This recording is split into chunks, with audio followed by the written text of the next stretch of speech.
So thanks everybody for being here. I wanted to talk to you guys about building the AI native company.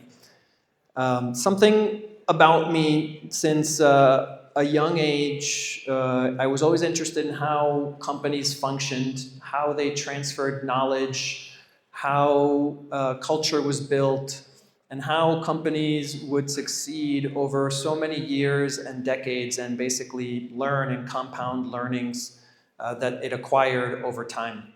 Because I always thought it was interesting and sometimes inefficient how knowledge was transferred from human to human in different formats. So written, spoken, or whatever other rituals. And so I wanted to use an experience of mine from 2 decades ago, well before the AI boom, that really informed how I think of what an AI native company is, okay? And I think that when you think about AI or what an AI native company is today, there's a lot of different opinions, there's a lot of noise, there's a lot of uncertainty, there's a lot of fear. And I want to just present to everybody here my personal understanding or opinion of what an AI native company is in a format that I think simplifies it, removes hopefully some fear and anxiety, and is as digestible and applicable to as many of you here as possible.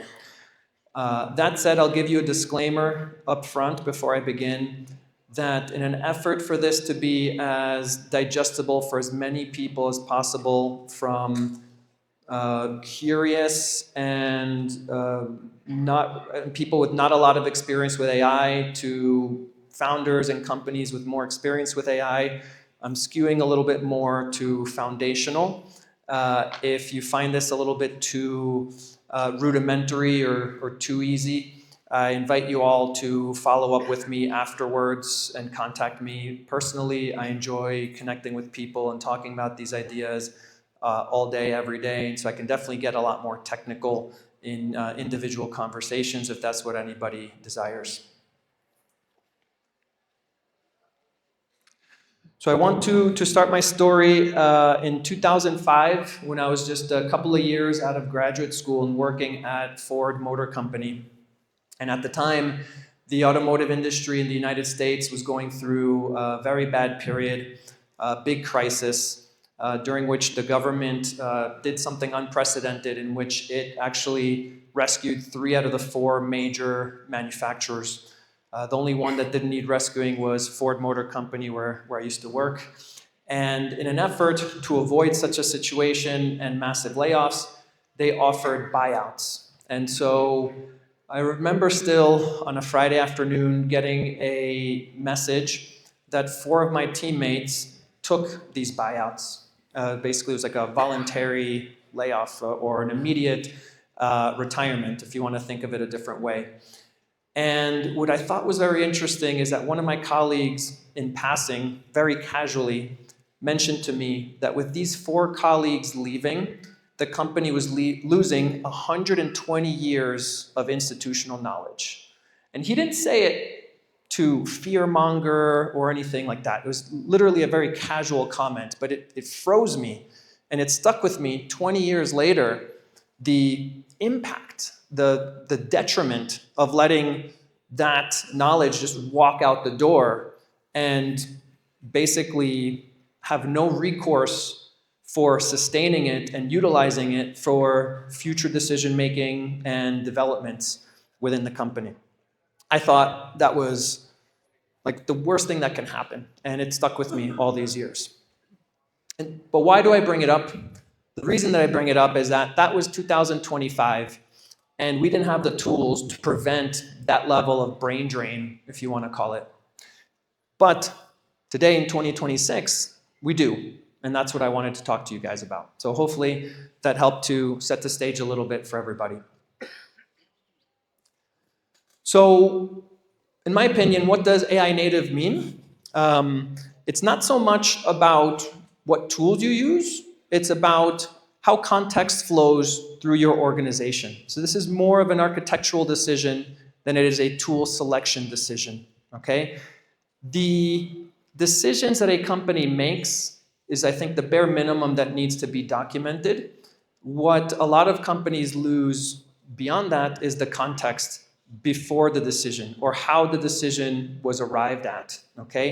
What disagreements there were, what concessions had to be made, what other considerations were taken or considered, sorry, what alternatives were considered.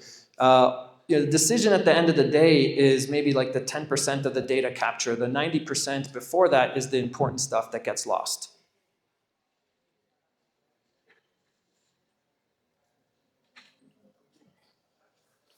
And so, again, I apologize. I reordered the slides last night, but we had technical difficulties, so this might feel a little jumbled. Actually, you know what I'll do is I'll jump to the order that I want to present them in, and then I'll come back to you.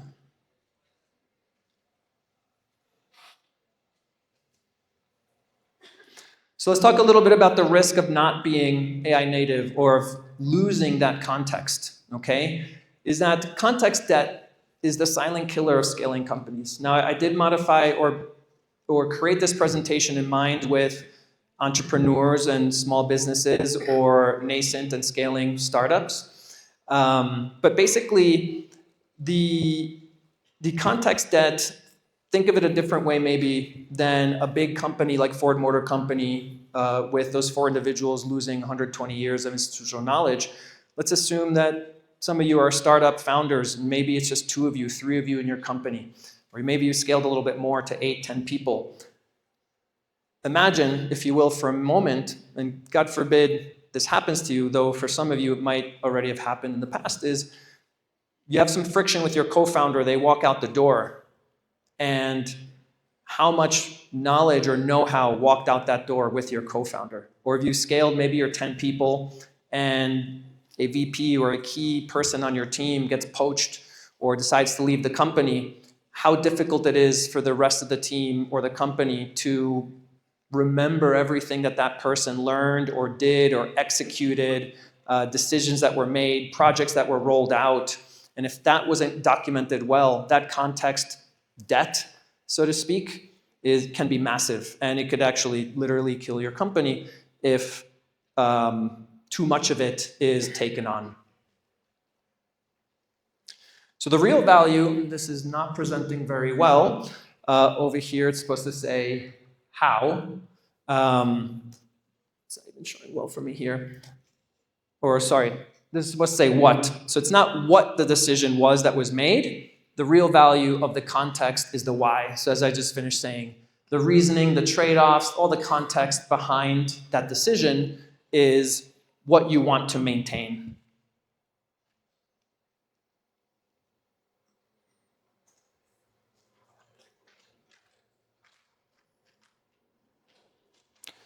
So what is an AI native company then? An AI native company is one that basically builds into itself the ability to capture context in real time, 100% of the time, as much as possible. That could sound a little bit daunting, so I want to walk in a few steps on how to accomplish that. And so the on-ramp, so to speak, I would say, is to build one for yourself before you build one for your company. So a little bit about myself, which maybe I should have done in the beginning. I spent 11 years ramping Latin America at HubSpot from 0 revenue to $80 million before I left 3 years ago. Then I spent a few years doing fractional sales leadership and advisory. And most recently, I spent a year and a half at a small 6-person startup, basically trying to make them AI native. And the first thing that I did about a year ago was to build my own second brain, okay? And that may sound complicated, but it's really not. There's really just 3 components to it. One is you need to capture your memories in some capacity. So I think the most rudimentary way to do that is a folder with markdown files that are very easy for Claude or any other AI agent to ingest. A slightly more mature version is then to use any sort of database, so a SQL database, or I use Pocketbase, and every decision that's made gets put in here, as well as the context of how that decision was made. And so you keep building this database of knowledge and memory and context over time, which persists. You then need an interface. My preference is Claude Code, but it can be OpenAI or any other agent that basically utilizes this database to give itself context and know how to work with you when you're making decisions, right? So imagine that I'm bringing on board a real human collaborator. I would want to, in the old days, give them all of this. And how does that usually get provided to them? A wiki, some documents, and then maybe just some like oral, history that's provided to them over many months, over coffees and meetings and lunches and stuff. This is now provided in real time in milliseconds to your AI agent who consumes this, and then you can start building custom skills for the agent to help you make decisions. So this may sound complicated for some of you. Trust me, it's very much not. For some of you, this may sound very rudimentary, and I apologize, but like I said, you can always follow up with me for more details or context. So if you take anything away from today, I hope it is two things. One, that an AI native company is one that generates and persists their context, their memories over time. And two, is that you're able to utilize then those with AI to better inform your decision-making in the future, okay? And that the minimal viable architecture to do that could be your own second brain before you start thinking about a company-level second brain.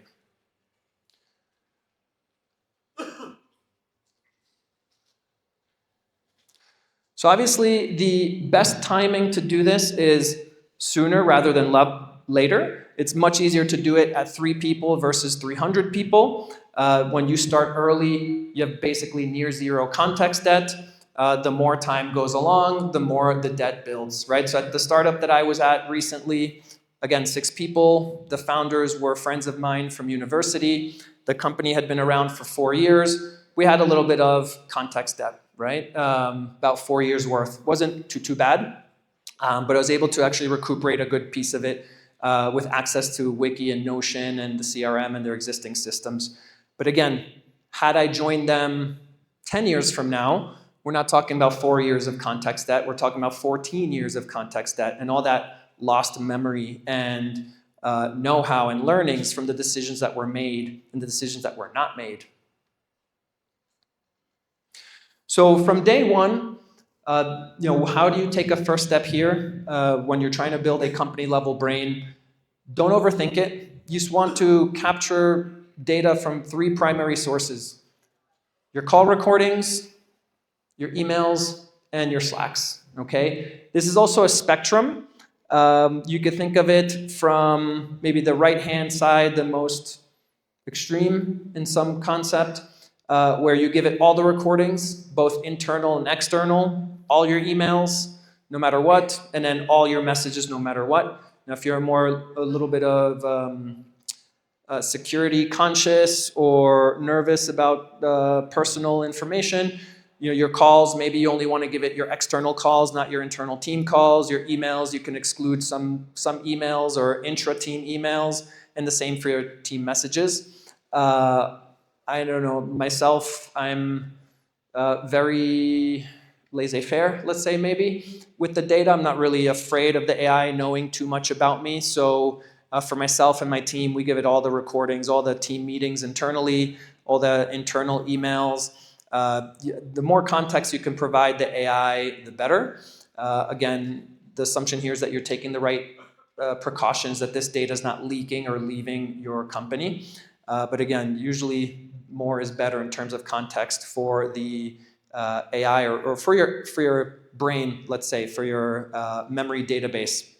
Because again, think about decisions and how they're made. Rarely are they made in one important meeting with 5, 6 people. There's a lot of back and forth via email, via Slack messages, via water cooler talk. And that's really the essence that you want to capture, that context that's going to better inform and train your AI to be a thought partner with you as your company scales.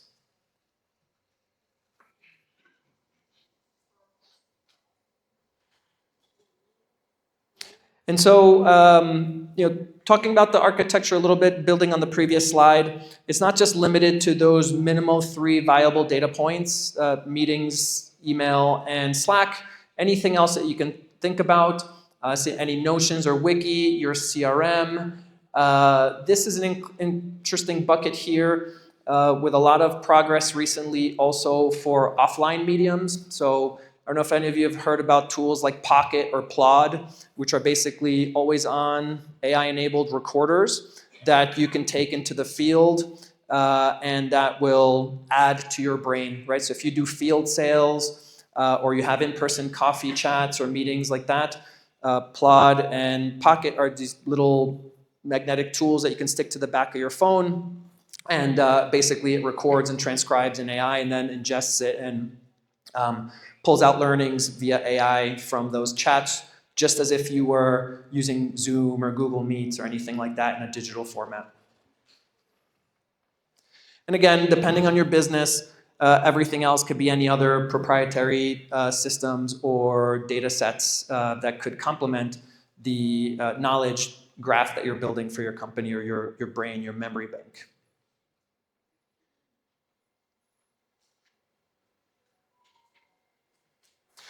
So again, I wanted to make this as accessible and digestible for everyone as possible, and that's why I haven't really been talking too much about systems and more about concepts and frameworks. And so a last concept that I'll talk about as I start to near the end of my chat is that don't think about this as an IT project, okay? This isn't about tools or softwares.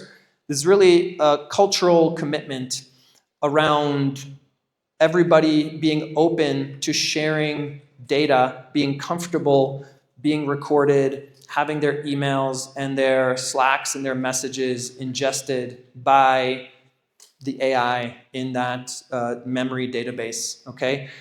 Where does it live? I don't know, I've seen it in a bunch of different places. Over here it says ops or IT. Doesn't really matter which team it lives on. It's gonna change over time anyways. It's more about this being a non-negotiable from day one, new hires knowing about it and accepting it, and knowing that knowledge sharing is foundational to how the company operates, okay?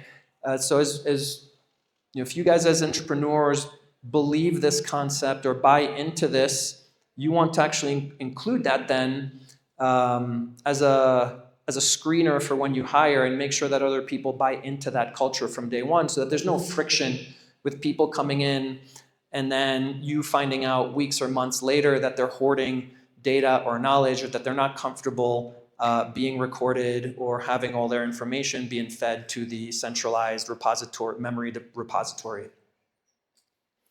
Right, and so just building on that in terms of like the hiring filter, you don't want information hoarders. I can go off on a whole different tangent here, but before the internet and the prevalence of or ability to distribute data so widely, data asymmetry or information asymmetry was a foundational way for people to build power in the past, right? So if you have the information that others want or that others need, you broker that, right? Information was access. That's what I think is so difficult or interesting about when you think about an AI native company is that it generates a fundamental shift in how you think about that relationship with data, which for some people is easier and for some people it's not. Some people have a visceral reaction to this, and maybe it's because they've benefited from a lifetime of data asymmetry, okay? And so when it comes to an AI native company, it is about data democracy. It is about making data as transparent and available to everybody in your company as possible, including your AI, okay? And so if you, again, prescribed to this thesis of what an AI native company is, you want to find or have people demonstrate to you examples of how they document decisions without being asked and how they document decisions including their reasoning. Examples of how they share by default versus hoard by default. And basically that they also have an affinity for treating institutional memory as an asset, okay? And things that you want to watch out for are people who hoard knowledge, again, lean into data asymmetry versus trying to break it down, who work in silos, or who rely on mediums of communication which are less difficult to capture and ingest into your memory brain, your memory banks. Though, again, little caveat, verbal only is not much of a barrier these days with those tools like Pocket and Plod that I mentioned previously. Little sidebar here, and I don't know if this maybe applies to some of you. I think it might to some of the entrepreneurs that I had the pleasure of meeting a few minutes ago before my presentation. Remote first companies, interestingly, have a little bit of an edge here because they accidentally got here first. What do I mean by that? Is that a lot of them from the earliest days, when you go full remote, you need to lean into documentation a little bit heavier than in-person companies who rely more on like whiteboarding or water cooler conversations. So one thing I have noticed is that remote first companies or remote only companies are quicker adopters of this AI native concept than other companies because they've already started down this path and are fluent or proficient, better said, with these concepts of capturing decisions and context. Just to give this a little bit of a lens of the why this matters, I'm a lifetime go-to-market practitioner. And so for me, at least in my startup, AI helped me profoundly because, again, when I joined, there was 4 years of context debt. And as any new hire, I didn't know our ICP, ideal customer profile. I didn't know why customers bought. I didn't know why customers chose my solution or why they might churn. And so, as I mentioned earlier, I did have the benefit of a little bit of data and systems that I can plug into so that 4 year of context debt wasn't as painful or as heavy as it could have been. And I was able to ramp myself up in a week or two versus, say, 6 months. I was able to feed all that to my AI, create a memory bank. It would find patterns, and then I could query Claude for it to tell me, without me having to take time from the CEO or the CRO and have a 3-hour working session with them to teach me all these things. The AI was able to teach it to me in a matter of minutes. It was able to take all those memories, all that context, and help me understand why people chose my solution, what pains we solved, and then that would inform my outbound messaging. It would inform how I triaged my inbound, who I paid attention to and who I didn't. Things like segmentation and go-to-market strategies. So just wrapping up, and again, not to be fear-mongering or anything like that. And I think by the fact that many of you are here, you would agree that the wave is coming, right? That change is coming. It's not even on the periphery or on the horizon anymore. It's here. And we may like it or we may not like it, but that's indifferent, okay? We need to internalize that the change is upon us, and the faster we react to that change in positive ways, the faster we will differentiate ourselves from our competition, okay? So a lot of people, unfortunately, are going to miss the wave. They're going to be late adopters or struggling to catch up to the early adopters or those who catch the wave because they know the change is upon us, and that accepting or utilizing that change and those technologies that are at our fingertips is going to be the quickest way not only to survive, but to thrive.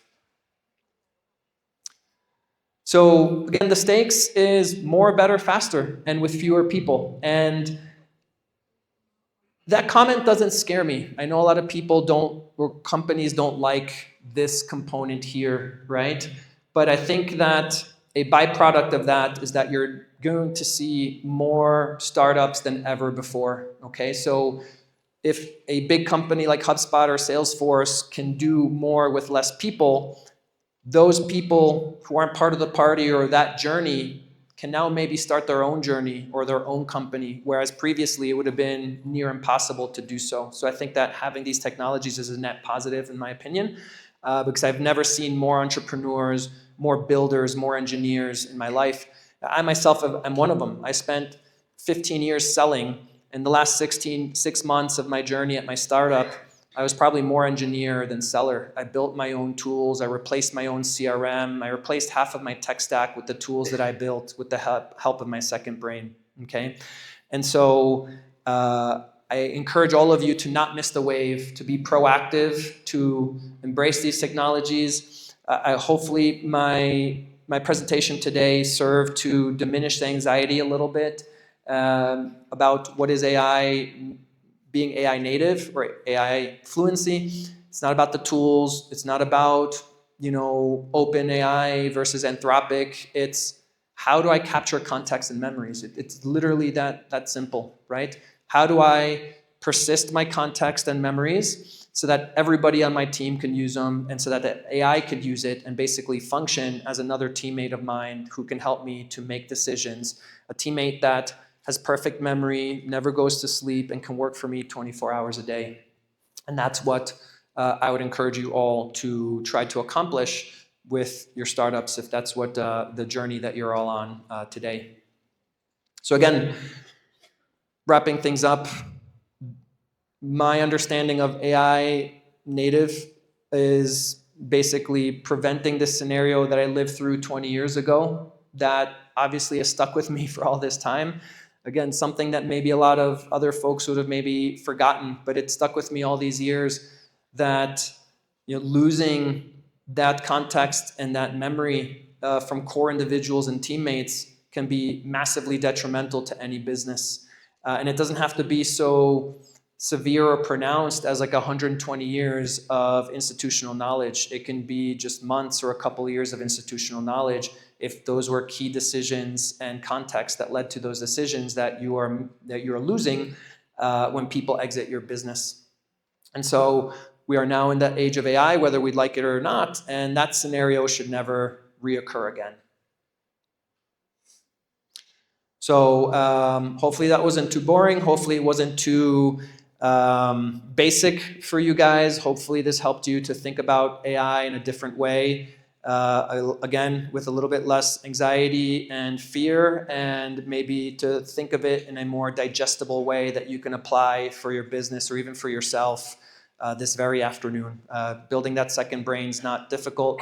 Again, it's just a folder of markdown files or a SQL database, which probably many of you are familiar with, and then having your agent have access to that database. That is step one. It's not very difficult, and then building some skills on top of it. So hopefully this was useful for all of you. My LinkedIn is here at the bottom. It's probably the easiest way to reach me. Again, I love interacting with people, so don't be shy. If any of you have questions or want to follow up on this, obviously you can grab me today, but if not, you can grab me virtually.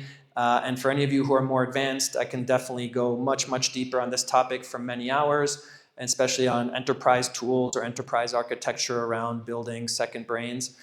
So again, I invite you to reach me at your leisure. Thank you.